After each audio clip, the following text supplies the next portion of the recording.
Glória a Deus. Quantos podem adorar o Senhor Jesus? Deus seja louvado, Deus continue abençoando esse adolescente abençoado, né?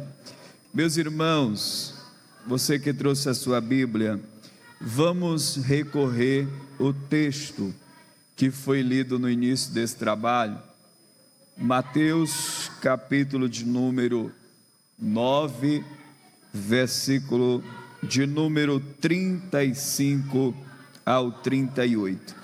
E após nós ouviremos Léo Levi novamente com o jovem adolescente Miqueias, para finalizarmos. Os irmãos encontraram, amém? Mateus capítulo de número 9, versículo 35, a seguir diz assim: E percorria Jesus todas as cidades e aldeias, ensinando nas sinagogas deles e pregando o evangelho do reino e curando todas as enfermidades e moléstias entre o povo.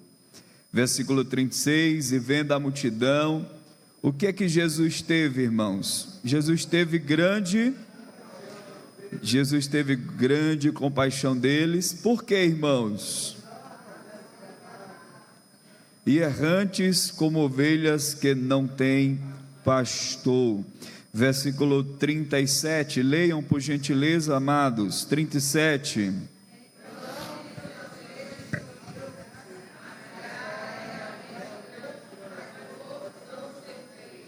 Versículo 38, todos nós: rogai, pois, ao Senhor da seara que mande ceifeiros para a sua seara. Glória a Deus. Meus queridos irmãos, eu quero compartilhar aqui uma reflexão da palavra de Deus, nesse texto que ora lemos, e eu quero trazer aqui um tema: a compaixão que gera a missão. Para que seja um pouco pedagógico, você pode repetir após mim, diga após mim: a compaixão que gera a missão. Meus irmãos, nós lemos esse texto, e esse texto ele nos traz uma visão de como Jesus via a Missio Dei, a missão de Deus. Esse texto ele revela o coração de Jesus, não apenas como missionário, mas como pastor. Jesus, além de missionário, além de sacerdote, além de rei, além de profeta, ele também era pastor. E se não bastasse, irmão, ele não era apenas pastor, mas ele é considerado como sumo pastor. E ele é o bom pastor. Por que ele é o bom pastor, amados? Porque ele entregou a sua vida pelas ovelhas. Eu creio que dá de contar no dedo os pastores que entregariam a sua vida pelas ovelhas. Eu gostaria de frisar que o nosso Senhor Jesus, ele se encarnou e ele viveu o seu ministério pastoral de forma maravilhosa. Nós observamos nesse texto, meus amados irmãos, e eu peço a sua atenção, que Jesus ele andava, ele enxergava, ele sentia, mas ele também agia. Tem gente que anda em missões, tem gente que anda em alguns campos missionários, mas muitas vezes não enxerga. Jesus, ele além de andar, ele enxergava. E Jesus não enxergava com os olhos físicos, ele enxergava com os olhos do coração. Além de andar e de enxergar, você percebe no texto que Jesus viu que aquele povo andava errante, desgarrados como ovelhas que não têm pastor. Ele também sentia. Jesus tinha um sentimento, e o sentimento no texto, irmão Danildo, é que Jesus sentiu compaixão. Compaixão. Tem muita gente que anda no campo missionário, que gosta de enxergar o campo missionário, ele até sente, mas ele não age. E a questão do campo missionário, da missão, é preciso haver ação, movimentação, é preciso haver prática, é preciso se envolver na experiência ministerial, na experiência missionária. Nós observamos, irmãos, que o ministério de Jesus, ele é um modelo para a igreja, ele é um modelo para Getsêmani, ele é um modelo para a igreja em Bacabal. Por que que Jesus é um modelo em missões para a igreja? Porque Jesus, amados, ele tinha uma visão espiritual, ele tinha uma visão espiritual. Você vai ver na vida de muitos líderes que ele tem uma capacidade de ver o que ninguém vê, ele vê espiritualmente. Às vezes alguém está muito triste, frustrado, decepcionado, e as pessoas não enxergam isso, não percebem a dor, mas muitos vão perceber, e principalmente aqueles líderes que têm uma visão espiritual. Jesus serve como modelo também, porque a sua compaixão, ela era profunda. Jesus sentiu compaixão. Ei, meus irmãos, Jesus não veio fazer a obra missionária para se autopromover, até porque no ato da sua reencarnação, ele se rebaixou. Jesus não precisava mais de autopromoção, meus amados irmãos, porque ele já era Deus. A Bíblia diz que ele foi renunciar a sua posição, e ele se rebaixou a uma função de servo. Então ele não precisava disso, ele exercia essa visão espiritual e essa compaixão profunda. Deixa eu já começar a perguntar para a igreja: quem quer ter essa visão espiritual? Uma visão de Deus, para perceber espiritualmente. Às vezes, irmãos, a gente é submetido a algumas experiências, e tem gente que confunde, uma malandragem humana com uma questão espiritual, e tem muitas vezes alguém que confunde algo espiritual com uma malandragem humana. De certo que quem tem a visão espiritual vai perceber o que é aquilo e vai agir da forma mais correta. Que esta igreja possa ter uma visão espiritual. Não, irmãos, nós não devemos ter apenas uma visão física, uma visão que a gente pensa que está vendo, mas na verdade não está. Nós precisamos ter uma visão espiritual. Quem se lembra da oração daquele homem de Deus que orou para que o seu servo pudesse enxergar, Eliseu orou: Senhor, abre os olhos do moço, porque a única coisa que ele via era o problema, a única coisa que ele via era o exército do inimigo. Dê uma olhada para o seu irmão e veja se ele está vendo apenas o problema, ou se ele está vendo apenas o exército do inimigo. Se ele começar a reclamar, murmurar, falar, maldizer, aí ele está vendo só o inimigo. Ele está servindo um Deus, mas não percebe o tamanho do seu Deus, porque quem tem visão espiritual vê além da tempestade, vê além dos inimigos, vê além do problema, vê além da noite de choro, pois a Bíblia diz que a noite pode durar, o choro pode durar uma noite inteira, mas o que é que vem pela manhã, meus amados irmãos? A alegria virá. Você sabia que a alegria de Deus pode chegar agora? Pode ser que você chorou o dia inteiro, você veio para este culto, e Deus tem uma esperança para você, Deus tem uma resposta para você, Deus tem uma boa notícia para você, Deus tem alegria para você, Deus tem uma mudança de clima, aleluia, na sua vida. Só quem crê assim glorifica ao nome do Senhor Jesus. Deixa eu perguntar também: quem quer ter compaixão parecida com a de Cristo? Às vezes amar a si mesmo, missionária Páscoa, é fácil, mas amar os outros como a nós mesmos, Jesus ainda intensificou dizendo: eu sei que já é difícil vocês amar os outros como a si mesmo, eu quero intensificar mais ainda. Eu quero que vocês amem os outros como eu vos amei. Se é difícil amar, é mais difícil amar como nós nos amamos, né? É mais difícil amar como nós nos amamos. E ainda mais difícil é amar como Jesus nos amou.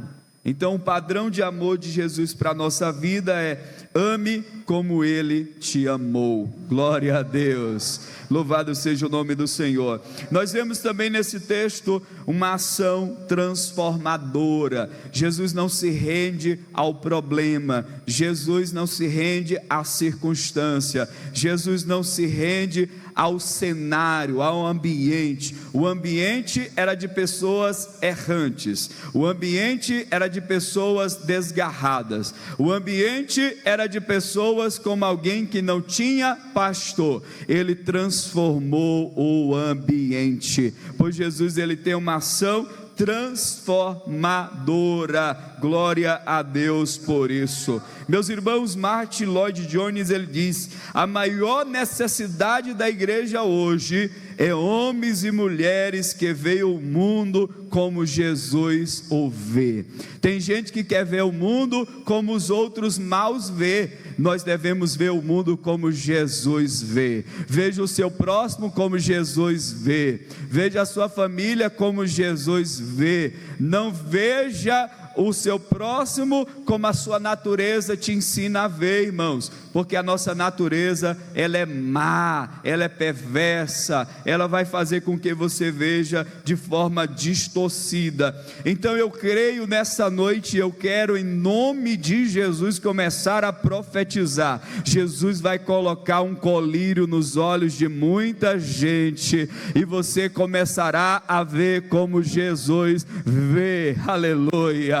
Quando Jesus chega em Betânia, Marta disse: eu só vejo o meu irmão morto, e eu quero lhe dizer que ele vai ressuscitar naquele dia, no último dia. Eu digo mais, Senhor Jesus, se o Senhor tivesse vindo quando eu mandei te chamar, o meu irmão não estaria ali. E eu quero te dar mais uma informaçãozinha: já tem 4 dias e cheira mal, ou seja, ele é meu irmão, mas não estou nem com vontade de voltar lá, porque já cheira mal. Quando Jesus olha para aquela mulher, ele traz a visão dele, e ele disse: Lázaro não está morto, ele viverá, ele ressuscitará, em nome do Senhor Jesus Cristo. É isso que Jesus quer de nós, que nós possamos ver como ele vê, que hoje sejamos, irmãos, tocado por esse olhar divino, que nos leva da indiferença à intercessão, e da intercessão à missão. Meus irmãos, todos nós sabemos como está o mundo. Às vezes nos acostumamos, nos naturalizamos com o pecado, naturalizamos com o que é ruim. Olha, irmãos, às vezes a naturalização, ela acontece nas coisas bonitas e ela acontece nas coisas feias. Por exemplo, quando você vai lá para Morros, para você aquilo ali é um encanto, porque você ainda não naturalizou com aquelas paisagens. Mas quem mora em Morros, tanto faz como tanto fez. Eles nem vão fazer o passeio como você vai fazer. Por que, pastor, que eles não vão? Porque eles se naturalizaram com aquele paraíso. Para eles aquilo nem adianta mais, se tornou algo rotineiro. Assim, muita gente se naturaliza com o pecado, se naturaliza com o mendigo na rua, se naturaliza a situação. Bacabá é assim mesmo, não tem como crescer. Maranhão é assim mesmo, é o fim do mundo, é o estado mais pobre. Você está se naturalizando a miséria, você está dando vida àquilo que precisa ser transformado, e a transformação começará quando você tiver a visão de Jesus, a compaixão de Jesus e a ação de Jesus. Alguém já disse que você é a diferença que você precisa ver no mundo. Nós queremos, irmã Luciana, às vezes um mundo melhor, mas nós não somos a diferença. Nós queremos ver o mundo sendo transformado, mas não somos resposta de oração. Nós queremos ver a igreja ser a avivado, mas nós não oramos, nós não lemos a Bíblia, nós não jejuamos às vezes, nós não adoramos, nós vemos para um culto desse e não nos envolvemos, já ficamos olhando para o relógio querendo ir embora. Ei, meu irmão, mude esta visão. Você é a diferença, você é a resposta, você é a bênção de Deus para a transformação de cenários improváveis. Deus quer te usar. Só quem quer ser usado por Jesus, levante a sua mão e adore a Ele. Eu sinto que Ele está dando visão espiritual, eu sinto que Ele está colocando sentimentos de compaixão no seu coração, e eu sinto que você será movido para gerar transformações. Ei, meu irmão, às vezes não é só o desejo, porque o mundo espiritual é pesado, o mundo espiritual é difícil, o mundo espiritual gera um peso que você não, às vezes nem consegue levar. Às vezes você quer mudar, às vezes você quer transformar, às vezes você quer ser resposta, mas é muito pesado. Mas eu quero te dizer que sobre você repousa a presença do Espírito Santo.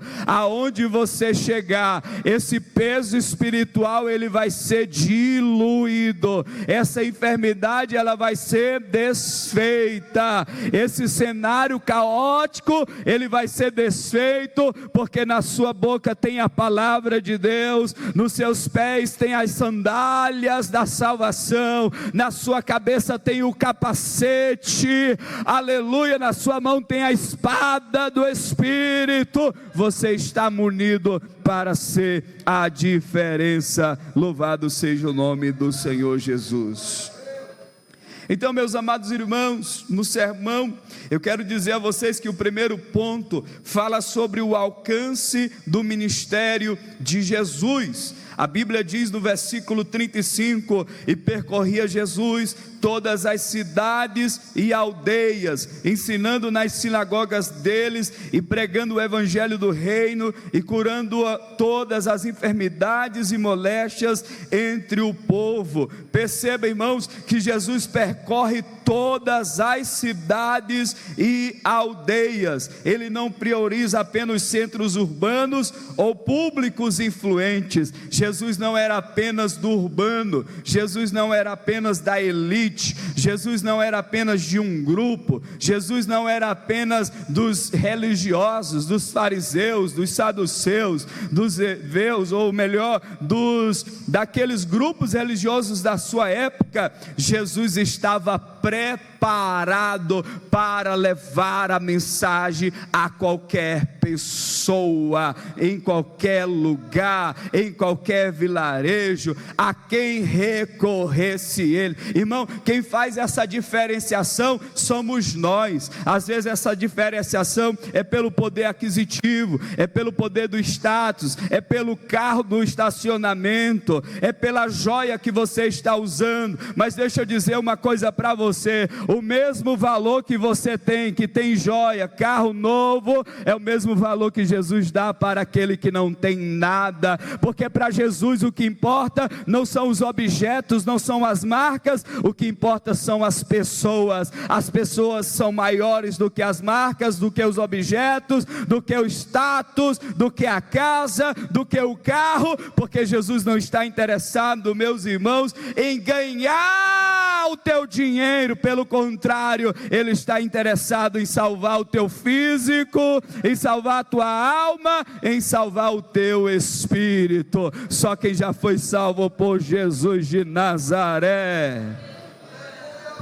Você percebe que Jesus estava passando em Jericó, havia um cego clamando, e os próprios discípulos disseram: te cala, fica quieto, rapaz, fica quieto. Aí aquele cego, ele aprendeu um negócio, irmão, que se ele chamasse a atenção de Jesus, quanto mais pedia para ele ficar quieto, mais ele abria o bocão e diz: Jesus, filho de Davi, tem misericórdia de mim. Eu estou diante de uma plateia, diante de um povo que tem muita gente que já foi rejeitado por gente que é pequena, rejeitado por gente que não tem muita coisa, rejeitado por pessoas que não tem muito a oferecer. Mas deixa eu te dizer uma coisa: Jesus não te rejeita, aleluia. Ele está passando nesta noite.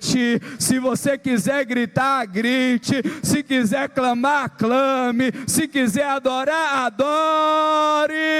Ele está com os ouvidos prontos para te ouvir.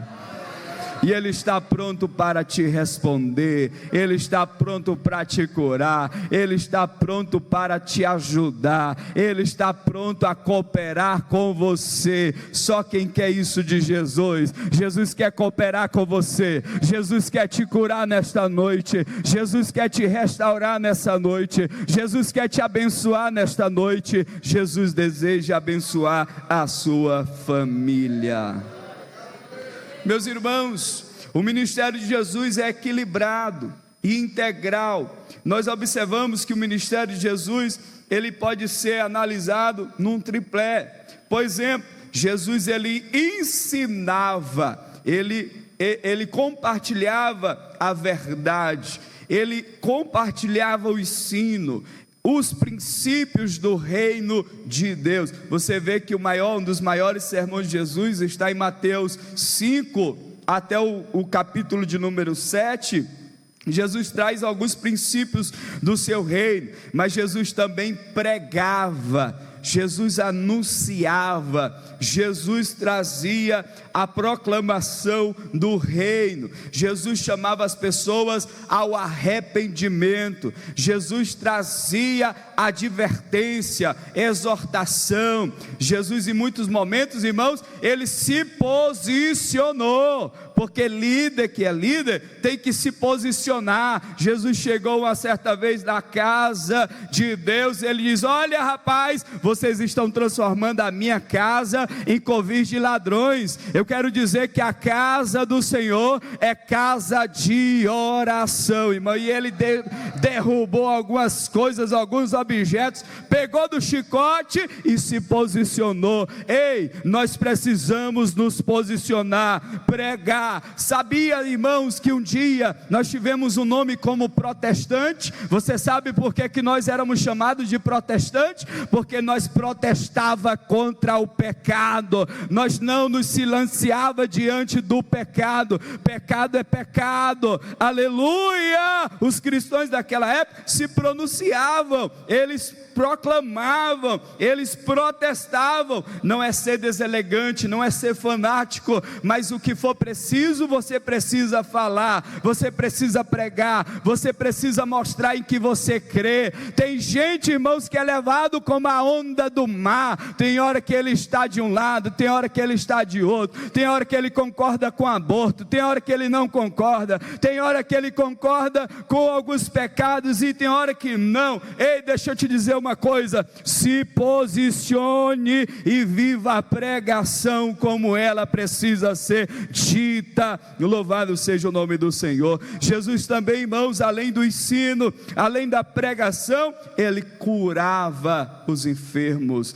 Jesus trazia alívio ao sofrimento das pessoas. Era impossível alguém levar Jesus em uma casa onde havia luto e o morto continuasse no caixão. Se não vejamos, a Bíblia diz que Jesus vai até a cidade de Naim, e quando ele coloca o seu pé lá na porta da cidade, vinha um cortejo, vinha ali um grupo de pessoas trazendo um jovem de uma viúva que estava morto. Mas a Bíblia diz que quando a multidão que estava com Jesus se encontrou com a outra multidão que estava ali levando aquele jovem, houve um grande impacto, porque Jesus tocou no esquife e o jovem ressuscitou. Aleluia! Aonde Jesus chega, há transformação. Olha, tem muita gente que está confortável nessa noite, tem muita gente que tem comida em casa,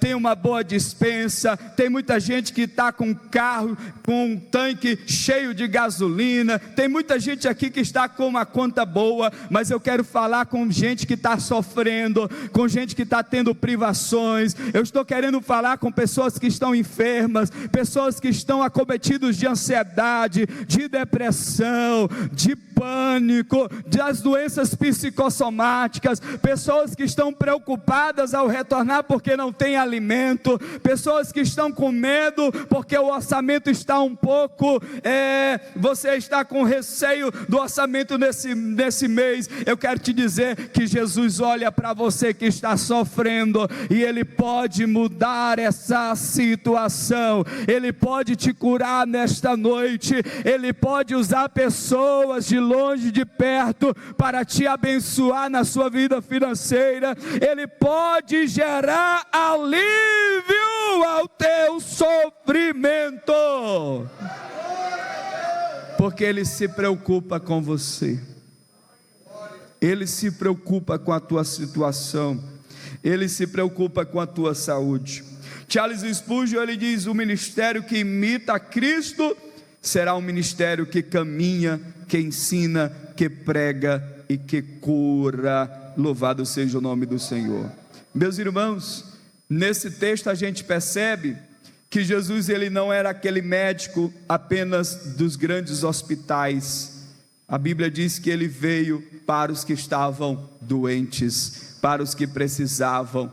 Lá em Lucas capítulo de número 15, há uma questão teológica, porque Jesus é questionado pelos fariseus e os religiosos da sua época, porque Jesus comia com os pecadores, porque Jesus comia com os publicanos, porque Jesus se associava àquelas pessoas que eram consideradas escórias da sociedade. Foi para esses que Jesus veio. Se você é bem bonitinho, né? Bem agradávelzinho, se você é maravilhosinho, se você é uma pessoa linda, abençoada, graças a Deus é porque Jesus chegou na tua vida. Mas talvez antes de Jesus você era uma pessoa feia, uma pessoa horrível, uma pessoa sem futuro, uma pessoa frustrada, uma pessoa que não tinha expectativa de vida. Mas Jesus chegou e mudou a tua história. Jesus chegou e transformou a sua vida.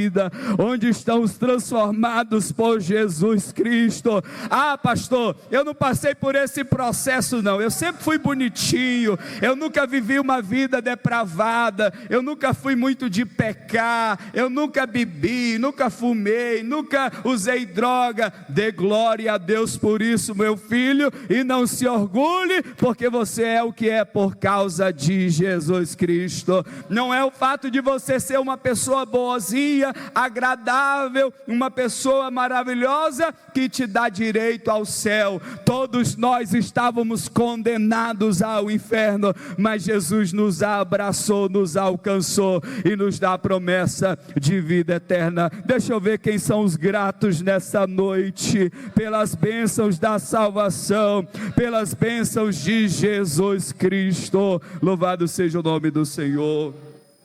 Só mais um pouquinho de retorno, eu já finalizo. Nós observamos, irmãos, que não sejamos uma igreja que apenas anuncia, sejamos uma igreja que alcança, que ensina e que cuida. Nós percebemos também nesse texto, irmãos, a compaixão de Jesus pela multidão. Versículo de número 36 diz: e vendo a multidão, teve grande compaixão deles, porque andavam desgarrados e errantes, como ovelhas que não têm pastor. Nós observamos que essa palavra compaixão, ela traz a ideia de dor profunda. Jesus sente nas entranhas a situação daquelas pessoas. O povo estava perdido, vulnerável e sem direção, como ovelhas sem pastor. John Stott, ele diz: a missão nasce da compaixão, e a compaixão nasce da visão. Precisamos ver as pessoas como Jesus as vê. Dietrich Bonhoeffer, ele disse: só quem realmente sofre com o outro tem o direito de falar em nome de Cristo. Pasme o que eu vou dizer. Eu estive morando no sul durante quase 2 anos, e ali conversando com alguns amigos, eles disseram que há algumas igrejas de pessoas mais voltadas, para os alemães, e ali, irmãos,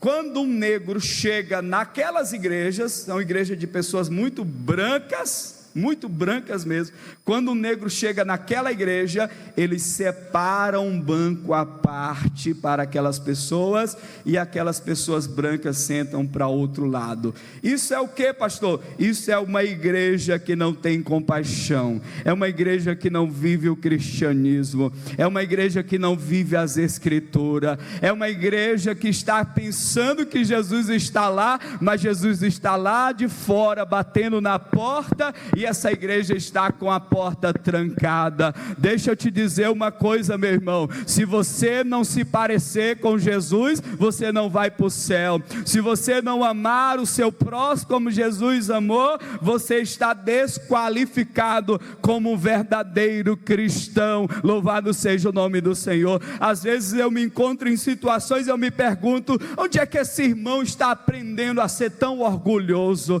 Onde essa irmã está aprendendo a ser tão orgulhosa? Ei, eu tenho uma mensagem de Deus para a sua vida: desça do pedestal enquanto há tempo, meu filho, e viva a compaixão de Jesus Cristo. Aleluia!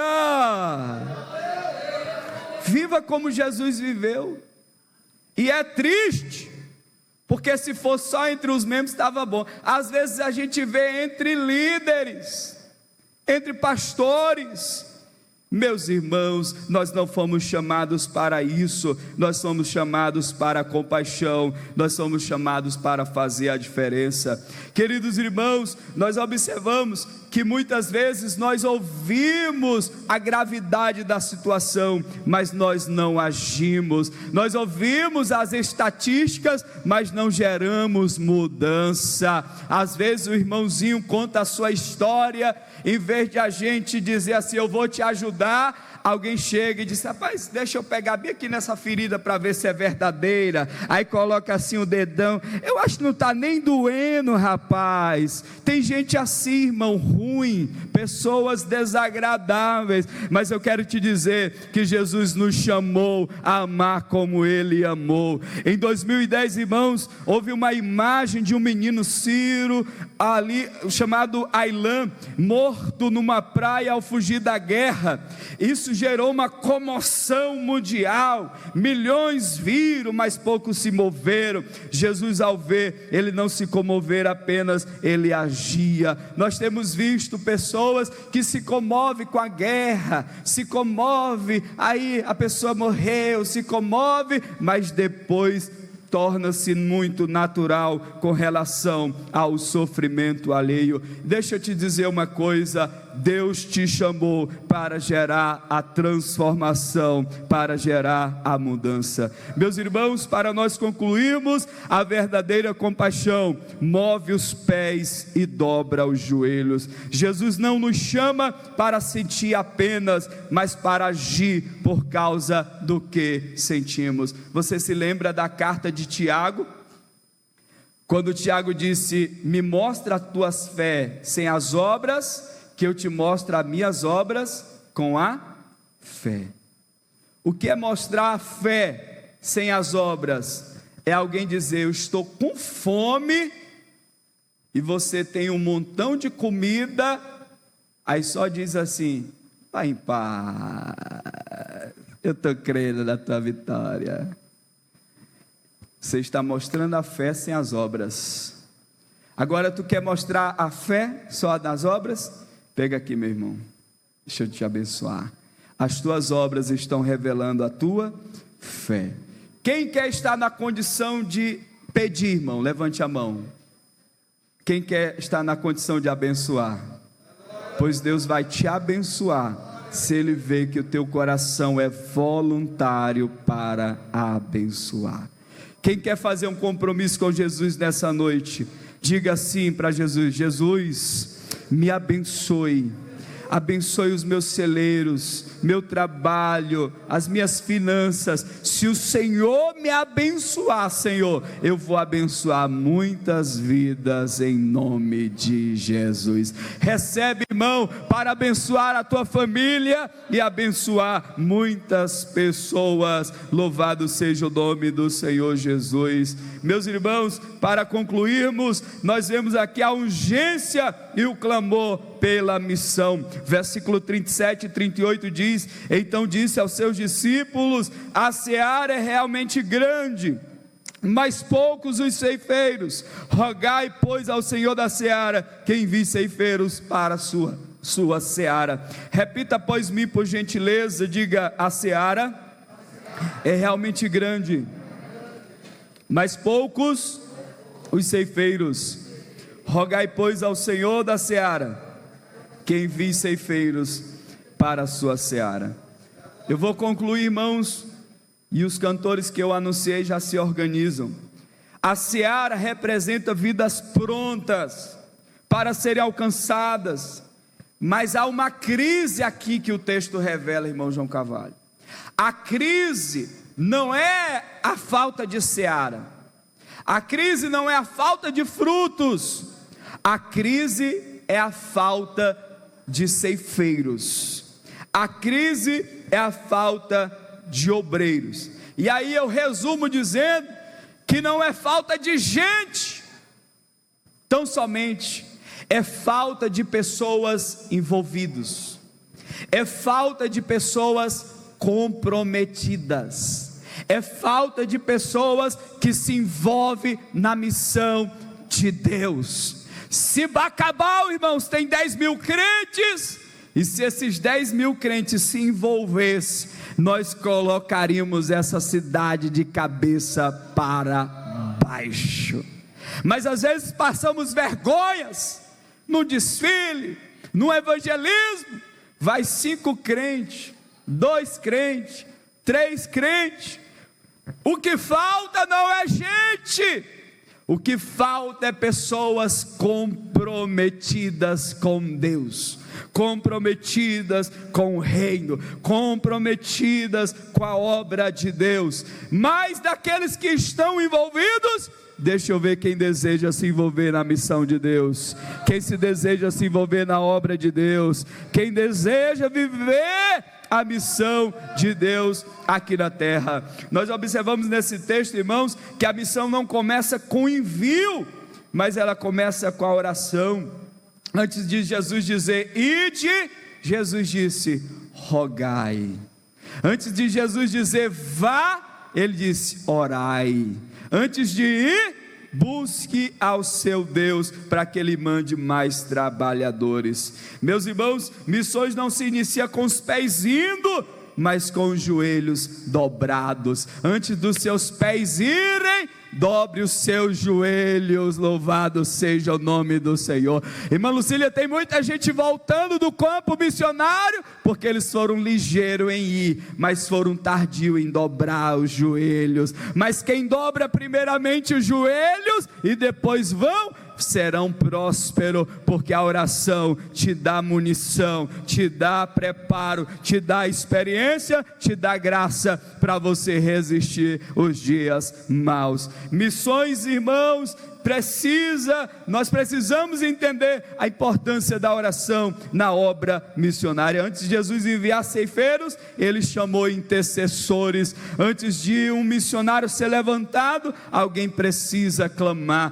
Jesus está dizendo: eu quero que nessa noite apareça aqui não somente os ceifeiros, mas intercessores. Quem deseja ser intercessores da obra missionária, quem deseja clamar pela obra missionária, mas também quem deseja se envolver como missionário, como ceifeiro, como pregador da sua palavra. Ei, meus irmãos, os campos já estão brancos, só está faltando trabalhadores, que nós possamos nos envolver na obra de Deus. Louvado seja o nome do Senhor. Meus irmãos, Francis Schaeffer, ele diz: não há cristianismo verdadeiro sem a disposição de se tornar uma resposta para a dor do mundo. Olha aí para o seu irmão e diga para ele: meu irmão, você é a resposta para alguém, você é a resposta de Deus, talvez para o seu vizinho, você é a resposta de Deus para a sua vizinha, para um parente seu, você é a bênção que Deus levantou para alguém, aleluia. Tem gente que pensa que Deus vai descer lá do céu para trazer o dinheiro e abençoar. Ei, meu irmão, a provisão de Deus está no teu bolso, aleluia. A provisão de Deus está na tua mão, a provisão de Deus é materializado na tua doação, aleluia. Deixa de ser, irmão, mão fechada, e seja usado, seja voluntário em abençoar. Eu tenho tido assim um sentimento, eu digo: Senhor, eu quero abençoar, eu quero criar meta para abençoar alguém todo dia, ou toda semana, ou todo mês. Às vezes, irmão, você pensa que a bênção de Deus é muita coisa, às vezes é 2 quilos de arroz, às vezes é um pedaço de melancia, como aconteceu com a minha esposa, que estava no seminário, querendo um pedaço de melancia, ela nem me falou isso, ela estava desejosa em comer, e de repente eu chego lá e digo: olha, alguém lá da cozinha mandou um pedacinho de melancia para você, e ela ficou maravilhosa, porque ela passou o dia querendo um pedacinho de melancia, e fazia um tempo que ela não comia lá no seminário. Às vezes é algo pouco, meu irmão, e às vezes você é tão assim insensível, que alguém chega e diz: eu não vou doar isso não, eu acho que isso não vai servir. Ei, meu irmão, aquilo que parece que não serve para você, é a resposta de Deus para alguém que está orando. Seja alguém pronto para abençoar, que nós possamos avançar, meus queridos irmãos, que nós possamos se envolver na missão de Deus, e que a igreja não pode ser diferente. Ela precisa ver com discernimento, sentir com misericórdia e agir com urgência. Para nós finalizarmos, convido os cantores para vir aqui, e eu quero que você diga após mim, diga: eu preciso ver com discernimento, sentir com misericórdia e agir com urgência. Que nós possamos avançar na obra de Deus e tornarmos cheios do Espírito Santo para fazermos a diferença. Irmãos, só para concluirmos aqui, eu coloquei uma oração que nós precisamos fazer. Antes de orarmos pedindo ao Senhor que envie trabalhadores para a seara, a nossa oração deve ser essa: Senhor, se queres um disponível, eis-me aqui, começa por mim.